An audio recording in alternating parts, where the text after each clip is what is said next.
हाय रे गर्मी, पता नहीं ये कब हमारा पीछा छोड़ेगी। अब तो मैं खेतों में हगने भी जाता हूँ तो डिब्बे का पानी भी तुरंत सूख जाता है, तो फिर पत्तों से पोंछ के आना पड़ता है। अरे भाई, क्या तुम्हें पता नहीं है कि तापमान 50 डिग्री पार हो चुका है? अगर गलती से ये 60 हो गया तो हमारा बचना नामुमकिन है। फिर तो हमें भगवान ही बचा सकता है। ए सूरज देवता, हमने आपका क्या बिगाड़ा था जो आप हम पर इतना भड़क गए?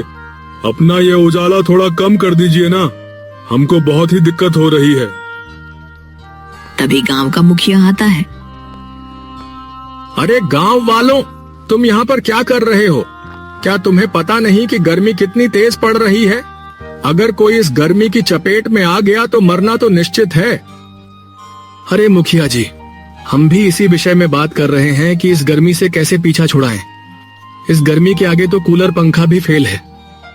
हाँ गांव वालों, तुम सही कह रहे हो। अगर कूलर पंखे के सामने बैठो तो वो भी आग उगल रहे हैं। लगता है सूरज देवता हमसे बहुत ही ज्यादा गुस्सा है।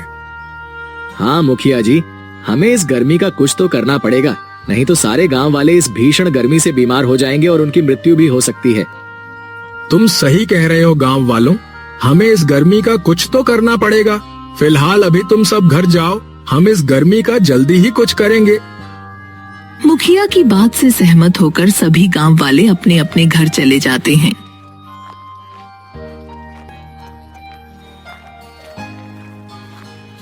अरे जी, सुनते हो, हमारा कूलर फिर से खराब हो गया है।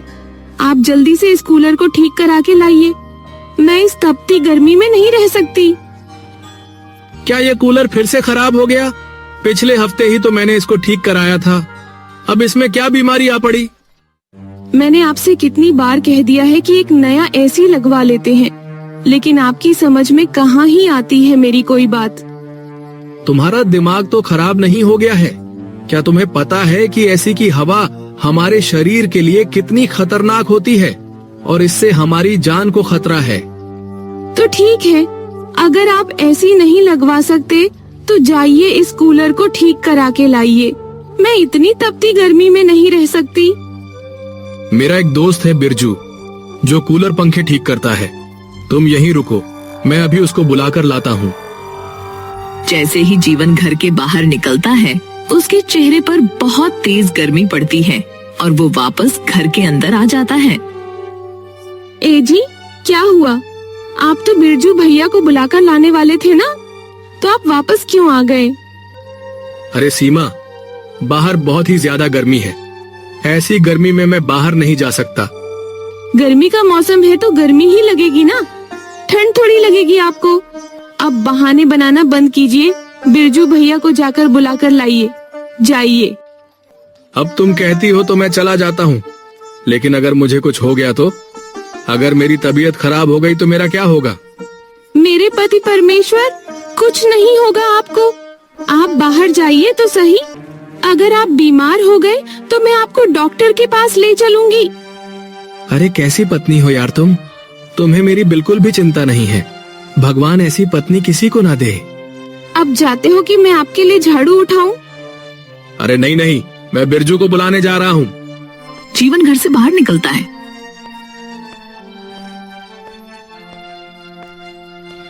जीवन बिरजू के घर पहुंचता है और दरवाजा खटखटाता है। अरे घर में कोई है? बिरजू, ओ बिरजू, अरे कहाँ है तू? तभी घर के बाहर बिरजू की माँ आकर जीवन से कहती है, क्या हुआ बेटा, कौन हो तुम और तुम बिरजू को काहे बुला रहे हो? अरे माँ जी, बिरजू मेरा बहुत ही पुराना दोस्त है। आज मुझे उससे काम पड़ गया तो सोचा इसी बहाने उससे मुलाकात भी हो जाएगी। लेकिन बेटा, बिरजू तो बहुत ही बीमार है और वह इस वक्त अस्पताल में भर्ती है। क्या बिरजू अस्पताल में भर्ती है? लेकिन क्या हुआ बिरजू को? बेटा, तुम्हें तो पता ही है गर्मी कितनी तेज पड़ रही है। गर्मी की वजह से ही बिरजू की हालत खराब हो गई और वह बीमार पड़ गया। अरे यह तो उसके साथ बहुत ही बुरा हुआ। ठीक है माँ जी, अब मैं चलता हूँ। आप बिरजू का ख्याल रखिएगा। ये कहकर जीवन वहाँ से अपने घर के लिए चला जाता है। जीवन घर पहुँचता है। सीमा उसका चेहरा देखकर हंसने लगती है। अरे अरे, ये आपके चेहरे को क्या हुआ? आपका चेहरा देखकर तो मेरी हंसी ही बंद नहीं हो रही। अरे क्या हुआ मेरे चेहरे को? और तुम इतना दांत फाड़ फाड़ कर हंस क्यों रही हो? अरे आपका चेहरा गर्मी के कारण पूरा काला पड़ गया है, एकदम काले भूत की तरह। ये तुम क्या कह रही हो? रुकिए, मैं अभी आईना लेके आती हूँ, आप खुद ही देख लीजिए।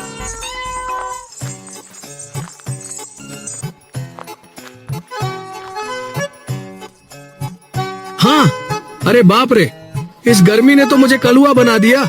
मैं इसको छोड़ूंगा नहीं। अरे अब जल्दी से अपना मुंह धोकर आइए। अगर आपकी ये शक्ल किसी और ने देख ली तो वो डर के मारे वहीं बेहोश हो जाएगा। फिर जीवन अपना मुंह धोकर आता है।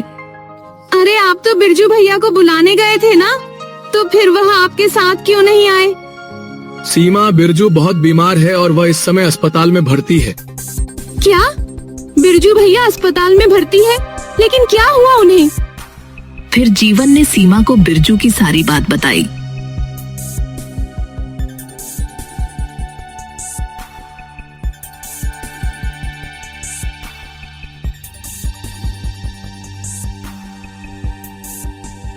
अरे यह तो बहुत ही बुरा हुआ बिरजू भैया के साथ। पता नहीं ये गर्मी अब किस किस को बीमार करेगी। एक आदमी नहाकर अपनी धोती सुखाने के लिए बाहर डालता है। अरे ठंडे ठंडे पानी से नहाना चाहिए। जब तक ये धोती सूख नहीं जाती तब तक मैं घर में थोड़ा आराम कर लेता हूँ। कुछ देर बाद वो व्यक्ति अपनी धोती लेने बाहर आता है, लेकिन उसकी धोती गर्मी के कारण झलकर फट जाती है। हाय राम, ये क्या हो गया? इस गर्मी ने तो मेरी धोती ही जला दी। अब मैं क्या पहनूंगी? मेरे पास तो केवल पहनने के लिए एक ही धोती बची थी, वो भी इस गर्मी ने जला दी। माँ, मुझे बहुत ही तेज चक्कर आ रहे हैं और मेरा सिर बहुत तेज दुख रहा है।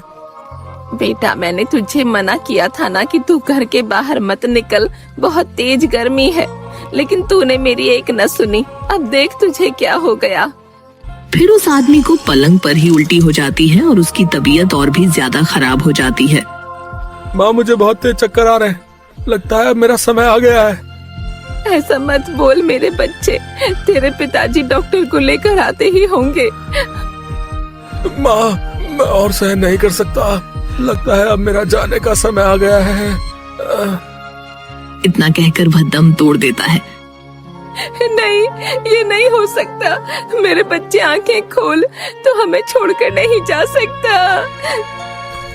ऐसे ही उस गांव में किसी न किसी दिन गर्मी की समस्या से लोगों की मृत्यु होने लगी। मेरे प्यारे गांव वालों, आप सभी भली भांति जानते हैं कि इस गर्मी ने हमारा बुरा हाल कर दिया है, लेकिन मेरे पास इस समस्या से बचने के लिए एक उपाय है। अरे मुखिया जी, क्या उपाय है आपके पास? जरा हमें भी तो बताइए। गांव वालों, हमारे गांव के तालाब के पास एक बाबा जी पेड़ के नीचे तपस्या करते हैं। हमें उनके पास चलना चाहिए, हो सकता है वह हमारी कुछ मदद कर दें। मुखिया जी सही कह रहे हैं, हमें उन बाबा जी के पास जरूर चलना चाहिए, हो सकता है वह हमें इस गर्मी से छुटकारा दिला दें। सभी गांव वाले मुखिया के कहने पर उन बाबा जी के पास चले जाते हैं। बाबा जी, आंखें खोलिए, हम सभी गांव वालों को आपकी सख्त जरूरत है। क्या हुआ बच्चा, तुम सभी इतने परेशान क्यों हो? क्या बात है? बाबा जी, हम सभी गर्मी से परेशान हैं। इस गर्मी से बचने के लिए हमें कोई उपाय बताइए बाबा जी। तभी भीड़ में से एक आदमी बोलता है। अरे बाबा जी, आपको गर्मी नहीं लगती क्या? इतनी कड़ी धूप में आप इस पेड़ के नीचे बैठे हुए हैं। बच्चा, बाबा को गर्मी नहीं लगती, उन पर खुद भगवान का आशीर्वाद है।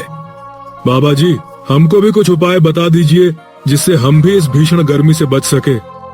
इसका सिर्फ एक ही उपाय है, तुमको बहुत सारे पेड़ लगाने होंगे, जिससे पृथ्वी का तापमान कम हो जाएगा और हम सभी को गर्मी से राहत मिलेगी। लेकिन बाबा जी, इस गर्मी में सभी पेड़ों को रोज रोज पानी कौन देगा? और अगर उन पेड़ों को पानी नहीं दिया गया तो वह सभी जो है मुरझाकर नष्ट हो जाएंगे। बच्चा, तुम उसकी चिंता मत करो, तुम सभी सिर्फ पेड़ लगाओ और आगे मैं सब देख लूंगा। ठीक है बाबा जी, हम सब आपके बताए अनुसार ही करेंगे। फिर अगले दिन से सभी लोग अपने घर के आसपास पेड़ लगाते हैं। अरे सीमा, जरा एक बाल्टी पानी तो लेकर आना, हम इन पौधों को पानी दे देते हैं। जी, अभी लेकर आती हूँ।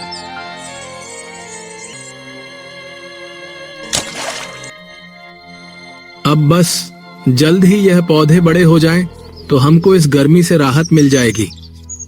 एक हफ्ते तक सारे गांव वाले अपने घर के आसपास पेड़ पौधे लगा देते हैं और फिर कुछ दिन बाद ए जी, उन बाबा जी के कहने पर हमने सभी जगह पेड़ पौधे तो लगा दिए, लेकिन यह गर्मी तो जाने का नाम ही नहीं ले रही।